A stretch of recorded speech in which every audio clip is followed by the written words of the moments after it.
First ever factory outlet Mukunda jewellery KPHB Kothapet Khammam Somajiguda Hanamkonda. నమస్తే రమగారు. నమస్తే జయ. రమగారు, మాఘమాసం, ఈ మాసం యొక్క విశిష్టత ఏంటండి? ఈ మాసంలో అనుసరించాల్సిన విధి విధానాలు బోల్డ్ అని.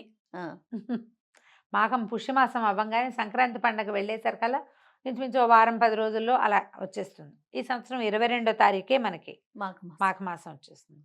మాఘము సౌరమాసం, సూర్య సంబంధమైన మాసం. ఇప్పుడు సూర్యారాధన విశేషమైన ఫలితాన్ని ఇస్తుందట. మాఘంలో వచ్చేటువంటి ఆదివారాలు, మాఘంలో వచ్చే సప్తమి, మాఘంలో వచ్చే రేపు చతుర్దశి, ఇది మన మహాశివరాత్రి కూడా విశేషంగా చెప్పుకుంటాం. మాఘంలోనే భీష్మ ఏకాదశి వస్తుంది. పర్వదినాలు అత్యద్భుతమైనవి ఉన్నాయి. ఈ మాఘంలో ఏంటంటే కార్తీకంలో చేసినట్టుగానే మాఘంలో కూడా ఏమన్నా పొద్దున్నే స్నానం చేయాలి. కార్తీక స్నానం సూర్యోదయాత్ పూర్వం. అవును, ఇది సూర్యోదయం అవగానే చేయటం. మాఘమంతా మనం సూర్యుడి దర్శనం చేస్తే విశేషమైన ఆరోగ్యం లభిస్తుంది. మాఘ పురాణం కూడా చాలా బాగుంటుంది.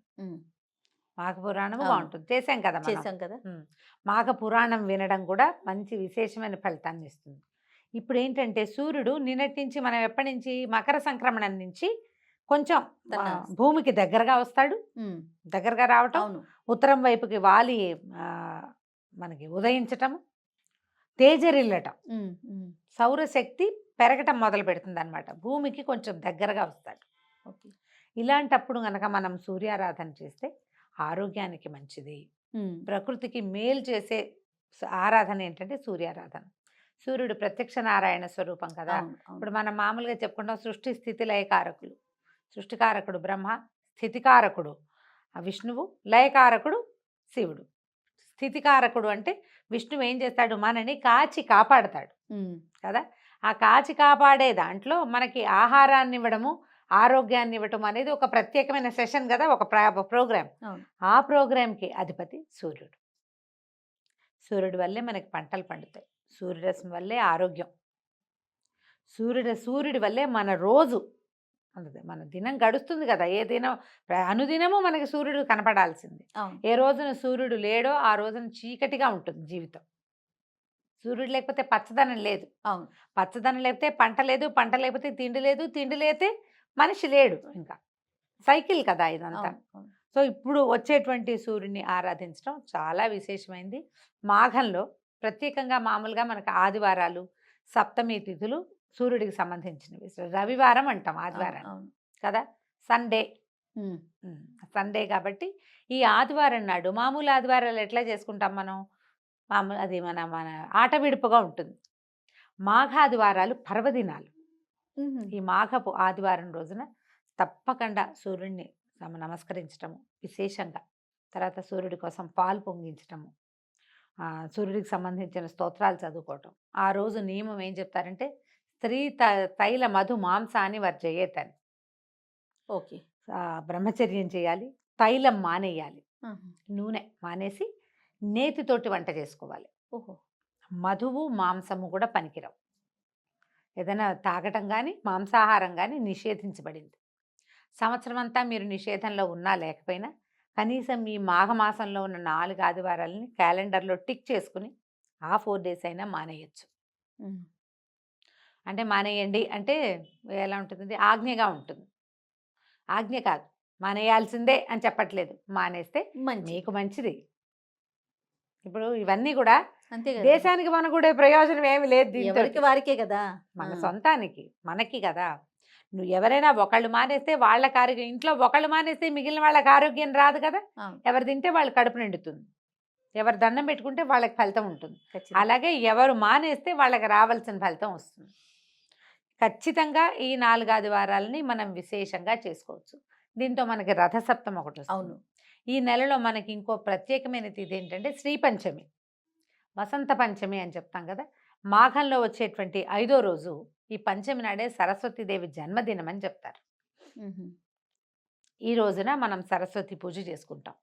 మామూలుగా మనం మూలా నక్షత్రం చేస్తాం ఎప్పుడు, దసరాల్లో మూలా నక్షత్రం అమ్మవారి యొక్క జన్మతిథి. మూల ఆవిడ పుట్టింది, జన్మ నక్షత్రమే మూలా నక్షత్రము. తర్వాత ఏమో ఈ మన అమ్మవారు నీల సరస్వతి స్వరూపం తీసుకుని మహిషాసురమర్దినిగా అవతరించడానికి ముందున్న స్వరూపాల్లో మూలా నక్షత్రం రోజునే ఆవిడ నీల సరస్వతి రూపం మహాసరస్వతి స్వరూపాన్ని తీసుకుంది కాబట్టి ఆ రోజున మనం అప్పుడు పూజ చేసుకుంటాం.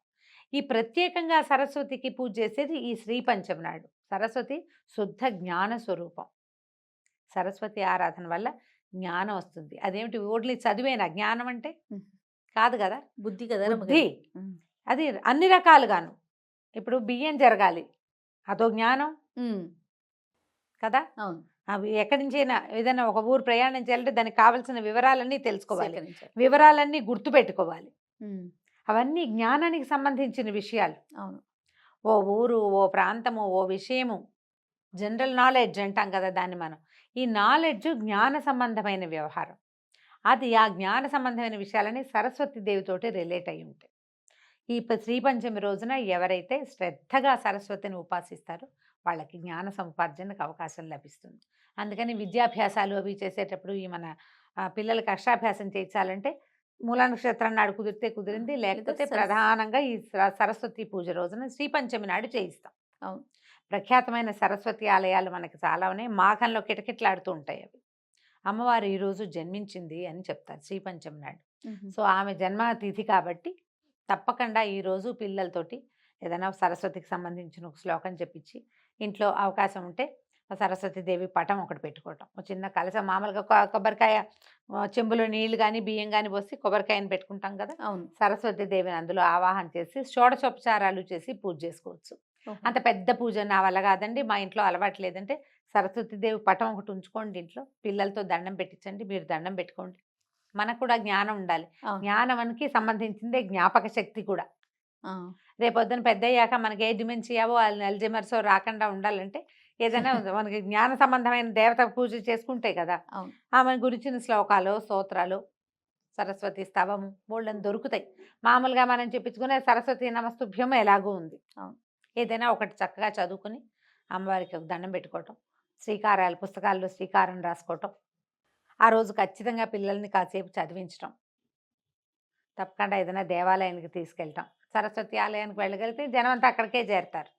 మనం ఇంట్లోనే ఓం ఓం అని పూజ చేసుకున్నా సరిపోతుంది. ఈ మాఘంలో చేసేటువంటి ఈ ప్రత్యేక సరస్వతి పూజ కూడా మనకి విశేషమైన ఫలితాన్ని ఇస్తుంది. ట్రై చేసి చూడటమే. ఇప్పుడు ఒక పూజ చేస్తాం, పూజ చేయగానే సడన్గా ఎక్కడి నుంచి ఒక పుస్తకం రాలిపడి మన నెత్తిలోకి ఎక్కిపోదు. అవును, నిదానంగా కదా, నిదానంగా వెళ్తుంది. జ్ఞాన సముపార్జనకి అవకాశం లభించే రోజు కాబట్టి ఈ రోజున మనం ఏదైనా కొత్త పుస్తకం చదవటం మొదలు పెట్టడం, కొత్త శాస్త్రం మొదలు పెట్టుకోవటం, సబ్జెక్టు కొత్తది. ఈ రోజునే మనం ట్యూషన్స్ కానీ ఎక్కడికైనా పంపించదలుచుకున్నాం అనుకో, సంగీతం పాఠానికి, నాట్యం డ్యాన్స్ క్లాసులకి ఫస్ట్ స్టార్ట్ చేస్తాం. అది ముహూర్తానికి ఇంకా వాళ్ళ నక్షత్రము అవి చూసుకోకర్లా. శ్రీ పంచమి నాడు కొత్త పాఠం మొదలు పెట్టేసుకోవచ్చు. శాస్త్ర విద్య ఏదైనా లాంగ్వేజ్ నేర్చుకోదలుచుకున్న వాళ్ళు కూడా ఈ రోజున ఇక ముహూర్త నియమం లేకుండా చేసేసుకోవచ్చు. మాఘమాసం ప్రధానంగా సూర్యుడు. ఈ నెల రోజులు సూర్యోదయం అవగానే సూర్యుడిని చూసే ప్రయత్నం చేయండి మీరు.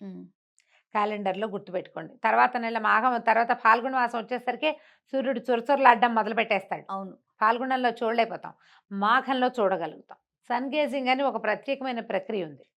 ఇదేంటంటే సూర్యోదయం కాగానే గడ్డిలో కానీ మట్టిలో కానీ నిలబడి సూర్యుడిని అలాగే చూడడం. ఓహో, ఆ ఉదయ బింబాన్ని చూడాలి. ఎండకే చూడలేపు, కళ్ళు పోతాయి. ఉదయ బింబమే ఎంత మంచిదో కంటికి ఒంటికి కూడా. చాలా సమస్యలు తీరుతాయట. అంతసేపు చూడకపోయినా సూర్యుడికి లేచి స్నానం చేసేసి దండం పెట్టుకోవాలి. ఆ ప్రయత్నం చేయండి, కుదిరిన వాళ్ళు చేయండి. అంతే. పిల్లలు పొద్దున్నే లేచి చదువుకునే పిల్లలు ఉంటే వాళ్ళతోటి సూర్యబింబానికి ఒక నమస్కారం చేయించండి.